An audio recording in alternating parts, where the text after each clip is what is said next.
শুভ সকাল বন্ধুরা। তো তোমরা সকলে কেমন আছো? আশা করছি যে যেইখানে আছো খুব ভালো আছো আর সুস্থ আছো। আজ নতুন আরও একটি ভিডিও তোমাদের সকলকে জানাই অনেক অনেক ভালোবাসা। আজকে হলো শনিবার আর এখন কিন্তু ঘড়ি কাটাতে সময় হয়েছে ওই সকাল 7টা মতো। তো আজকের ব্লগটি আমি সকাল থেকেই শুরু করছি তোমাদেরকে সাথে নিয়ে। আশা করি আজকের ব্লগটি তোমাদের খুব খুব ভালো লাগবে। তো চলো দেখতে থাকো। আজকে সকালে যদিও ওই যে ঘুম থেকে উঠেছি কিন্তু 5:30টার সময়, সেই ক্ষেত্রে 5:30টার সময় উঠে না আবারই ঘুমিয়ে গিয়েছিলাম। তারপরে ওই 6:15-র দিকে আমাকে দিদি হট করে ডাক দিল। কারণ কি জানো তো, অনেক দিন ধরে ভাবছিলাম ফেসবুকে একটা পেজ খুলবো। তো যে চ্যানেলটা এই যে আমি এখন কাজ করি, এই চ্যানেলটা আমার একটা মামাই কিন্তু খুলে দিয়েছিল। তো সেই ক্ষেত্রে না মামার হাতটা ভীষণই ভালো এই ক্ষেত্রে। তো ভেবেছি তার জন্য একটা নতুন করে একটা পেজ খুলবো ফেসবুকে, সেখানে আমার যে সমস্ত ভিডিওগুলো আছে সেখানেই আপলোড দেব। তো যার জন্যই সকাল সকাল মামা এসেছিল, একটা পেজও খুলে নিয়েছি ফেসবুকেতে আর কমিউনিটিতে পোস্টও দিয়ে দিয়েছি। তোমরা আশা করি আমার পাশে থাকবে আর ওখানে কিন্তু নিত্য নতুন ভিডিও দেখতে পারবে। আর সঙ্গে ওই যে আমার দিদিও একটা পেজ খুলেছে ফেসবুকে। তো যাই হোক, সকাল সকাল ওই কাজটা হয়ে গেছে। ওই কাজটা অনেক দিনেরই ধরে করানোর ইচ্ছা ছিল মামাকে দিয়ে, তো সেটাও সম্পূর্ণ হয়েছে আজকে। তো এই যে সকাল সকাল একটু পেছনের দিকে গেছিলাম, আমাদের বাগান আমাদের বাড়ির পেছন দিকটা। জানো তো, অনেকটা জায়গা জুড়েই আমাদের বাগানটা রয়েছে। আর সঙ্গে দেখেছো মা কতই না সবজি, বলতে তোমাদের সঙ্গে তো খালি ভেন্ডি গাছগুলোই শেয়ার করলাম, দেখালাম। প্রচুর পরিমাণে কিন্তু ফুল এসেছে আর বেশ ভালো কিন্তু ভেন্ডিও হয়েছে গাছে। আর এই যে এখন চলে এসেছি বাড়িতে, আর মাম্মাম সোনাও কিন্তু ঘুম থেকে উঠে গেছে, ছোট্ট মাম্মামও উঠে গেছে আর আমার মাম্মামও কিন্তু ঘুম থেকে উঠে গেছে। এখনও যে ওদেরকে একটু ব্রাশ করিয়ে দিচ্ছি। ব্রাশ তো ওই নামেই করে, কিন্তু ওই যে রোজের একটা অভ্যাস, সেটা যদি না করি না তাহলে একদমই বাজে একটা অভ্যাস হয়ে যাবে। সেই ক্ষেত্রে আমার মাম্মামটা কিন্তু ব্রাশ করতে চায়, কিন্তু ছোট মাম্মাম এখনও তো অনেকটাই ছোট, সেই ক্ষেত্রে ওকে না ব্রাশটা করিয়ে দিতেই হয়। তো যাই হোক, আমার মাম্মামকে ব্রাশটা করিয়ে দিয়েছি আর ও তো আমাকে ব্রাশ করতেই দেবে না, উল্টে উনিই কিন্তু ব্রাশটা একাই করে। এই যে এদিকে মাম্মামের মুখ ধোয়ানোটাও কমপ্লিট হয়ে গেছে, চুলটাও আঁচড়ে দিয়েছি, মুখে ক্রিমটাও দিয়ে দিয়েছি আর সঙ্গে এই পটে একটু জলও দিয়ে দিয়েছি। আগের দিন না এই বোতলটা কিনে দিয়েছি, কি জানো তো, ছোট্ট মাম্মামের এরকম একটা বোতল নিয়ে এসেছে, সেই ক্ষেত্রে মাম্মামও খুব বায়না করছে ওটা দেখে, তো তার জন্য কিনে দিয়েছি। আর বাড়িতে না অনেকগুলোই বোতল একদম নষ্ট করে ফেলেছে, তো সেই ক্ষেত্রে না একটা জলের পটের খুবই দরকার ছিল। তো এই যে আগের দিন বাজারে গিয়েছিলাম, সেই জন্য মাম্মামের জন্য ওই পটটাও নিয়ে এসেছিলাম। তো যাই হোক, সকাল সকাল এদিকে মা চাও বসিয়ে দিয়েছে, চাটা হয়েও গেছে। আর সঙ্গে আজকে সকালে কিন্তু রান্না হবে সিদ্ধ ভাত, তার জন্য মা কিন্তু সমস্ত সবজি ওদিকে কেটে নিয়েছে। আর এদিকে যেহেতু চাটা হয়ে গেছে, এখন চাটা খেয়ে নেব।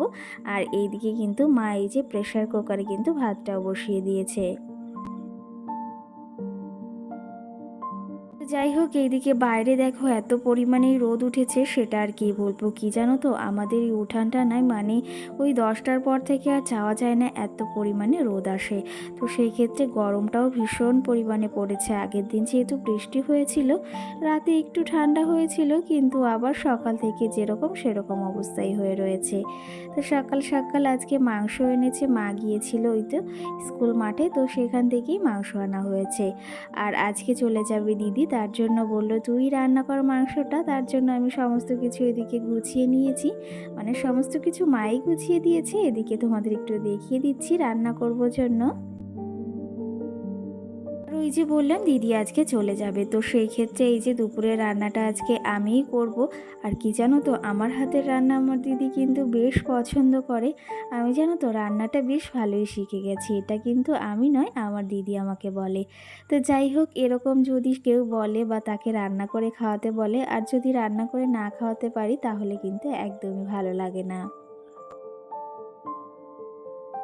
এই যে রান্নাঘরেও চলে এসেছি, আর এই যে মাটির উনানেই কিন্তু রান্নাটা করছি। কি জানো তো, আমার বাপের বাড়িতেই মাটির উনানেই কিন্তু রান্নাটা করা হয়, ওই যে মা কিন্তু মাটির উনানেই রান্না করে। তো সেই ক্ষেত্রে আমরাও কিন্তু এসেই মাটির উনানেই রান্না করি। আর মাটির উনানের রান্নাগুলো খেতে কিন্তু ভীষণই টেস্টি হয়। ওইদিকে মাংসটা কষাতেও দিয়ে এসেছি আর এই পাশে এসে একটু বসে রয়েছি। কি জানো তো, এত পরিমাণে গরম পড়ছে, মনে হচ্ছে গা হাত পা পুরো সিদ্ধ হয়ে যাচ্ছে। তো সেই ক্ষেত্রে এই যে দরজার পাশে একটু এসে বসেও রয়েছি, একটু হাওয়াও আসছে আর সঙ্গে একটু ওই যে পাখা দিয়ে হাওয়াও খেয়ে নিচ্ছি। চলো তবে এদিকে রান্নাটাও সারা যাক। আর একটা কথা বলবো, প্রতিদিনের মতনই, প্রতিদিন বলতে তোমাদের বেশ কটা দিন এ কথাটা বলা হয় না। যদি তোমাদের আমার ভিডিওগুলো ভালো লেগে থাকে তাহলে অবশ্যই লাইক কমেন্ট করে আমার পাশে থেকো। আর যদি আমার চ্যানেলটিকে সাবস্ক্রাইব করতে ইচ্ছা হয় অবশ্যই সাবস্ক্রাইব করে পাশে থাকা বেল আইকনটিও প্রেস করে দিও।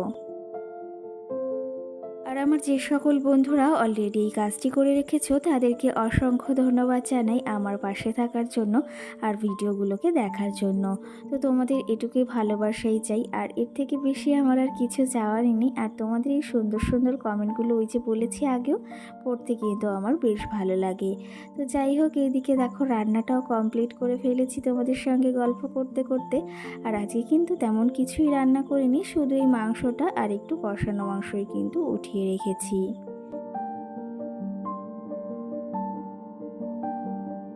আর এইদিকে রান্না বান্নাটাও কমপ্লিট, চলো এখন ওই ঘরের সব ধরে নিয়ে যাওয়া যাক। আর আজকে কিন্তু ওই যে প্রচণ্ড বললাম গরমও পড়েছে, সেই ক্ষেত্রে না আজকে রান্না করতে ভীষণই কিন্তু কষ্টও হয়ে গেছে।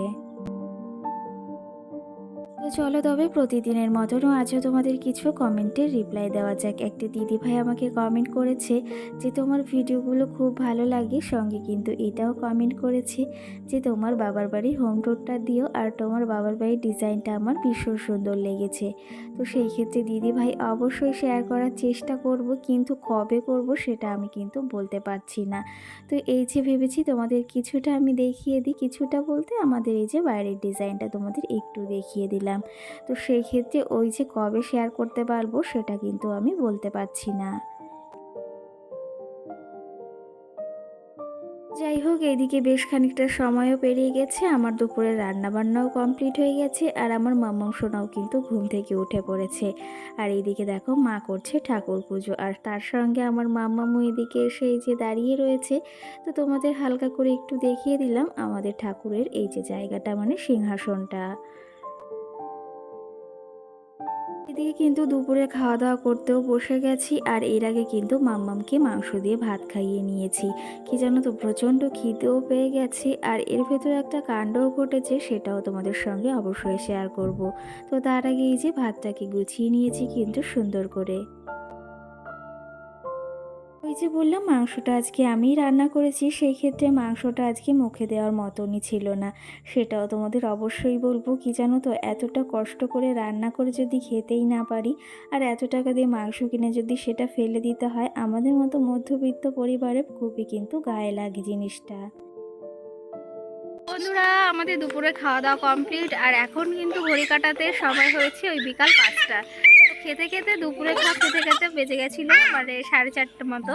তো কি জানো তো, আজকে মাংসটা রান্না করেছি অনেকটা মানে মানে ভালোবাসা দিয়ে, যাকে বলা হয় মন থেকে। তো মাংসটা খেতেই পারলাম না, এত পরিমাণে গন্ধ বেরোচ্ছে। হয়তো মাংসের ভেতর রান্না করতে গিয়ে ওপর থেকে হয়তো কিছু পড়তে পারে, তার জন্য। তো কষানো মাংস রেখেছিলাম, তাই দিয়ে ভাত খেলাম। আর ডিম ভেজে দিয়েছিল মা, সেটা দিয়ে ভাত খেলাম। মাংসটা খাওয়াই হলো না। ওই যে একটা কথাই আছে না, কপালে নেই ঘি ঠকঠকালে হবে, কিন্তু সেই অবস্থা হয়েছে আমাদের। এত মানে সকালে মাংস আনতে গেছে মা, আমার ভেবেছি আজকে ভালো করে মাংসটা রান্না করব, খাওয়া দাওয়া করব, কিন্তু কিছুই হলো না। কপালে না থাকলে ওই যে কোনো কিছুই হয় না, শত চেষ্টা করলেও সেটাই হয়েছে। তো যাই হোক, এখন এই যে ডিম ভাজা দিয়ে ভাত খেলাম, আর একটু কষানো মাংস রেখেছিলাম সেটা দিয়ে। এই যে আর আজকে চলে যাবে দিদি, জামাই বসেছে, এই যে জামাইবুর গাড়ির ওপরই বসে রয়েছি। তো ওরাও এখন বেরোবে। দুই মাম্মাম ওই যে নতুন জামা পরিয়ে দিয়েছে, পয়লা বৈশাখে যা জামাটা এনেছিল সেটাই। আর এদিকে দেখো আমার এখানে যে ইয়েটা উঠে গেছিলো না, চামড়াটা, তো সেটা হাতে ঘষা লেগে আরও একটু উঠে গেছে, প্রচণ্ড ব্যথা করছে, মানে জ্বালা করছে, তার জন্য একটু ব্রোলিং লাগিয়েছি। তো চলো তবে, দিদিরা এখন আবার বেরোবে, ওরা রেডি হচ্ছে। ছোট্ট মাম্মাম রেডি হয়ে গেছে, দিদি এখন রেডি হচ্ছে, চলো দেখতে হবে। আর আর এখন কিন্তু ঘড়ি কাটাতে সময় হয়েছে ওই বিকাল 5:30টা মতো। আর আমার ছোট্ট মাম্মাম এদিকে রেডি হয়ে গেছে। দুই মাম্মামকে কিন্তু সেম ড্রেস পরানো হয়েছে। ওই যে ষষ্ঠীতে যে জামাগুলো আনা হয়েছিল সেগুলোই দিদি দুজনকে পরিয়ে দিয়েছে। আর এই যে আগের দিন মেলা থেকে যে চশমাটা কিনেছিলাম ছোট্ট মাম্মামের জন্য, দুটো কিনেছিলাম, তবে একটা কিন্তু ভেঙে ফেলেছে আর একটা এদিকে আজকে পড়ে যাচ্ছে। এইদিকে কিন্তু আমার মাম্মাম যাওয়ার জন্য উতাল হয়ে পড়েছে তার মাসিমণির সঙ্গে। কি জানো তো, মানে খুবই বায়না করছে যাওয়ার জন্য। বুঝতেই পারো দুটো বাচ্চা এক জায়গা থাকলে তাদের কত ভালোবাসা। আর আমার মাম্মাম না আমার ছোট্ট মাম্মামকে ভীষণই ভালোবাসে। তো সেই ক্ষেত্রে ছোট্ট মাম্মাম যেহেতু এখনও ছোট, ও যতটা বোঝে না, তো সেই ক্ষেত্রে দিদি হয়ে আমার মাম্মাম কিন্তু অনেকটাই ওকে ভালোবাসে। আর দেখো না, ভীষণ কান্নাও করছে ওর বোনও চলে যাচ্ছে জন্য। আর কি জানো তো, ওর কষ্টটা দেখে আমারও ভীষণ কষ্ট লাগছে। দু বোন এতদিন এক জায়গায় ছিল, তার জন্য ভীষণই কষ্ট লাগছে। তো চলো তবে আজকের ব্লগটি এই অবধি, আবার দেখাবো সুন্দর একটি ভিডিও। ততক্ষণে তোমরা ভালো থেকো, সুস্থ থেকো, সকলকে টাটা।